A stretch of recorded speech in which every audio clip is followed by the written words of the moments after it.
Hello everyone, how is it going? Guided by Jesus here, bringing you another Clash Royale video, and today I have an awesome new deck that I've just made to share with you guys. I've been doing extremely well in ladder with this deck, but before we get on with that, I just wanted to announce that I'll be joining every week a new clan now, guys, and just making a video every week about the clan that I've joined, featuring the clan. And what I'll be doing is just helping the clan get the clan chest, doing friendly battles with everyone, interacting with everybody. So if you would like for me to join your clan, go ahead and leave the request in the comments section. I will be choosing the clan with the most comments asking me to join that clan.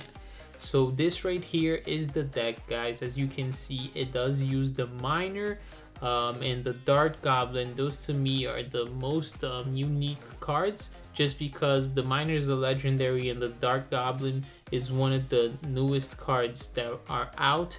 And I'm gonna show you guys right now the activity log. As you guys will be able to see here, I was experimenting with various different decks because I like to bring unique content to you guys. So as you guys can see here, these last games right here were all just different decks that I was mix and matching, try to do something new.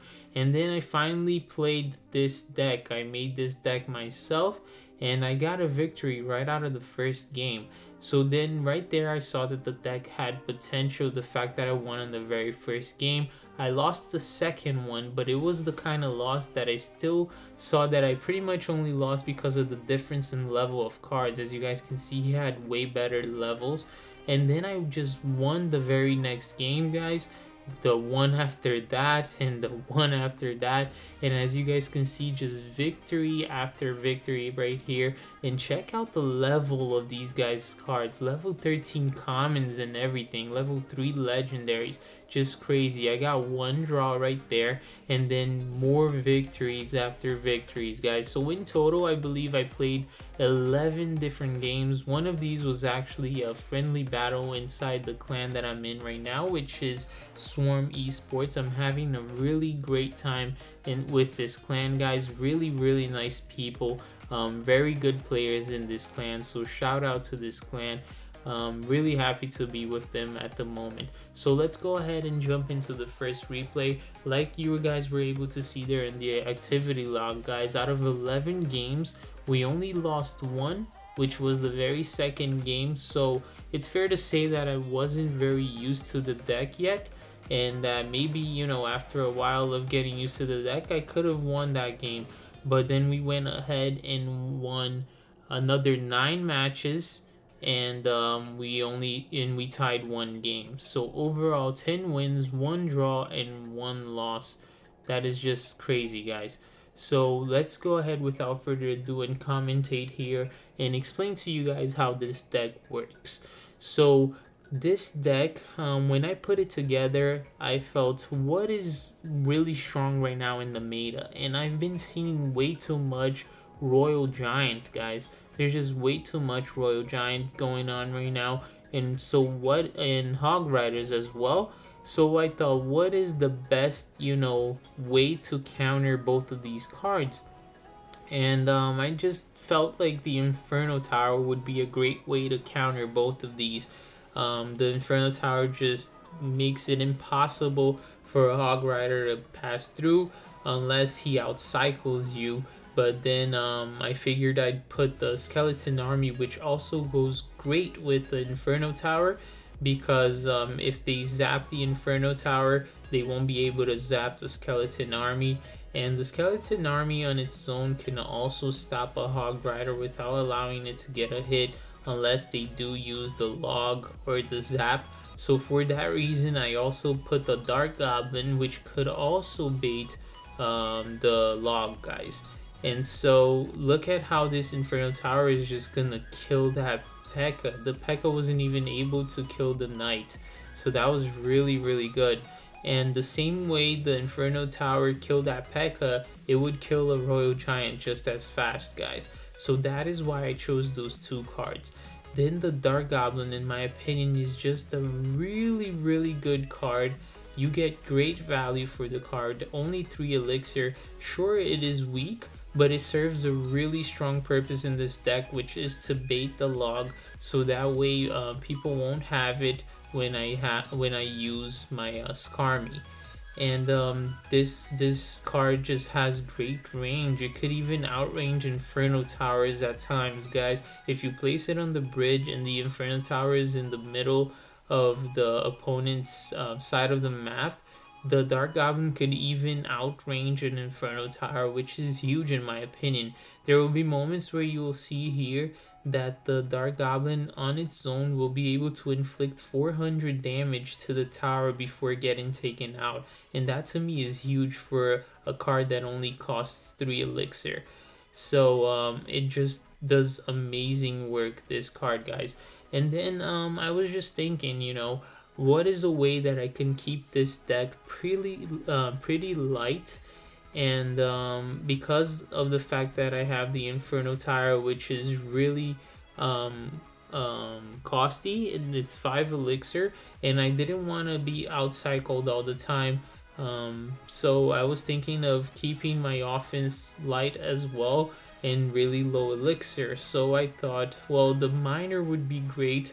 Whenever I have a lead in elixir, I could just go ahead and use the miner, and in case my Skarmy survived and my Dark Goblin survived, the miner would be able to tank for the Skarmy or for the Dark Goblin, and then I'd be able to do a lot of damage that way. And then I also thought it'd be good to have a card that also targets air. So that was the first win right there, guys, as you guys were able to see. So it would also be good to have a card that targets air, but is also a flying unit, so that way whenever they use things like barbarians, valkyries, knight, things that don't target air at all, it's just really good to have a flying unit. And it's also a unit that targets air, so that's really good, so that whenever we verse Lava Hound cards or flying cards, we can go ahead and counter them as well with the minions. And the minions are also something that work very well with the miner. So everything just has really great synergy. And then the knight, of course, will act as a tank, and it's actually very good as well. For only 3 elixir, it keeps the deck overall elixir cost very low, and it just performs really well, guys. And then last but not least, the log is also, in my opinion, one of the best cards in the current meta. It is also very low in cost, and it just has many great uses. It could one-shot Goblin Barrels, one-shot Skarmies, just push back, you know, an entire Barbarians, and really damage them and give your tower and Dark Goblin or whatever enough time to take them out before they even get a swing on. So the log is uncontestably one of the best cards in the deck. And the rocket, guys, the rocket is just amazing. Since you're gonna be doing a lot of defense and then counter-attacking, if your defender, if your opponent ever thinks, oh, since he's mostly defending, let me go ahead and place something all the way in the back and just try to build a strong push, you'll do what I did right there and go ahead and rocket. Unfortunately, I only got one of the musketeers, but you'll go ahead and rocket their card along with the tower and just get amazing value from it. And so since I've explained right now what I was thinking when I put together this deck, and the reason why I wanted to do this, guys, is because most YouTubers, they go ahead and just show you guys a deck that's working, and they don't really explain to you guys the thought behind it, you know, the whole process. Like, I myself like to build my own decks because I like to understand the reason behind every single card in the deck. And I feel like that's huge when knowing how to play the deck. Like, how are you gonna play a deck well if you don't even know the purpose of each card inside a deck? So that's why I took all that time to explain to you guys the purpose for each card inside the deck. And now for the third and final replay, I'll go ahead and commentate to you guys and tell you guys exactly what I did and how I used each card. And guys, another important thing to mention, if you look back into the activity log, you might notice that the two first games that I had with this deck, I was actually using Ice Spirit instead of minions. And on the second match I played, which is the only one that I lost after using this deck, that's when I realized that the Ice Spirit didn't have much use in the deck, and so I swapped it for the minions. Watch what's gonna happen here, guys. I'm gonna try to trade that Sparky for the rocket and hit the tower at the same time, but the Sparky actually takes a shot and bounces back, evading that rocket, guys. That was just huge. I thought I was gonna be in trouble right here, but I'm gonna be able to use the Skarmy here, distracting the Mega Minion and taking the shot from the Sparky and killing it. And he did use a freeze, guys, expecting to do massive damage on me right there. So the Skarmy came in really big for a clutch defense. So right now I believe I'm gonna go ahead and do one of my best combinations for offense. I'm gonna throw down the Dark Goblin along with the Miner. So he is gonna defend against my Dark Goblin with the Skeleton Army. So one thing I really like to do now is, since he defended against my Dark Goblin with the Skeleton Army, next time I try to do that offense, I'm gonna make sure I have my log with me, and I'll go ahead and throw a prediction log. Oftentimes a prediction spells really work, especially when you know what your opponent's gonna use to counter, and then you really throw them off, guys, and that a lot of times could help you win the game. So I'm gonna do the same push here, and this time throwing a prediction log. Unfortunately, this time he does use Spear Goblins instead, guys. So really well played by him. A lot of players, you know, won't be as good as he was. Watch the way I defend this minion horde, guys. Just really nice defense right here. A lot of people don't know about this trick, to use a unit on the opposite lane and just distract and pull the opponent's units. So Knight coming in big here once again. Look how tanky this thing is. It just was able to survive. Horrible rocket here by me, guys. Once again, missing rocket on the Sparky. I used the log to push it back, allowing my Dark Goblin to get as many hits as possible.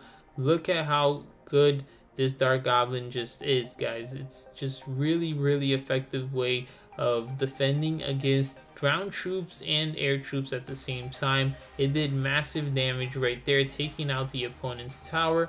I'll log the Skarmy, place the Knight here to defend against that Lumberjack, and this is gonna be game, guys.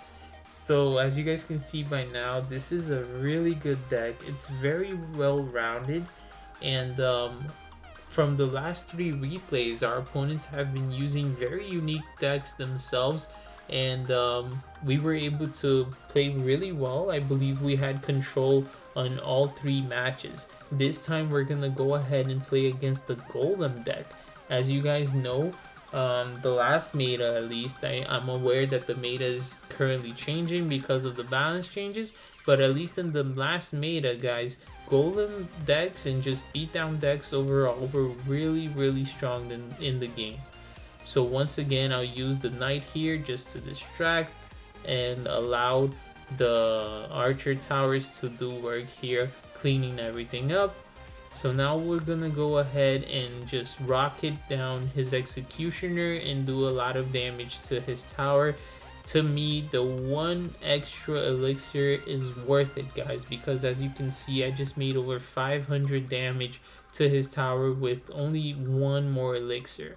So because I'm gonna have way too much elixir here, I opt to put the Dark Goblin in early, and that alone does another 400 damage. And I didn't want to place my Inferno Tower early because it would take the Golem some time to make it to the tower, and then the life of my Inferno Tower would just drop.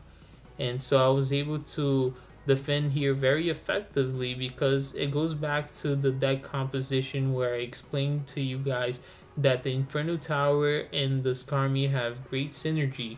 Because of the fact that he was forced to zap my Inferno Tower, I knew it was safe for me to go ahead and play my Skarmy, because he wouldn't have zap anymore to defend against the Skarmy.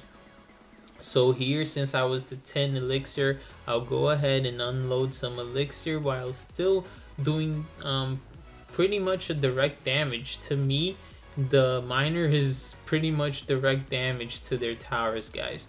So Dark Goblin being able to take down the Mega Minion and now do a lot of damage to the Golem. Look at that. Inferno Tower still has half of shield here, guys. Unfortunately, I didn't do a good play there. I forgot he had Executioner, and I ended up piling up all of my units there, and they quickly got taken out. But we were able to get a valuable rocket there. I just played it safe. I didn't want to try to hit the tower as well and then end up missing his Executioner and Bowler, because I would not be able to defend against that push had he made through. So only 20 seconds into the game, and as you guys can see, the opponent has not touched our tower whatsoever, and he has really high level cards, guys. So only 10 seconds left, and he just sees that I'm just completely blocking every single attempt he has at touching my towers. And we'll go ahead and drop the knight here to distract the bowler. Unfortunately, the bowler does not make it through, so that my archer tower could go ahead and get some shots at it as well. I'll place the minions here on the left to be able to take down the Skarmy and the Mega Minion. And now this Inferno Tower is just gonna do great. He's forced to decide to zap one or the other because he knows it's no use. He doesn't even zap, and as a matter of fact, guys, he just gives up on the game at overtime, and he wasn't able to make any push. I guess he got really frustrated, and that just goes to show how strong this deck really is, guys. So I really hope you guys enjoyed this video. If you would like to see more, make sure to subscribe, guys. Thank you guys so much for watching. Please go ahead and leave a like, leave your comments down below. If you want me to join your clan, make sure to share with your friends and tell them to comment down below.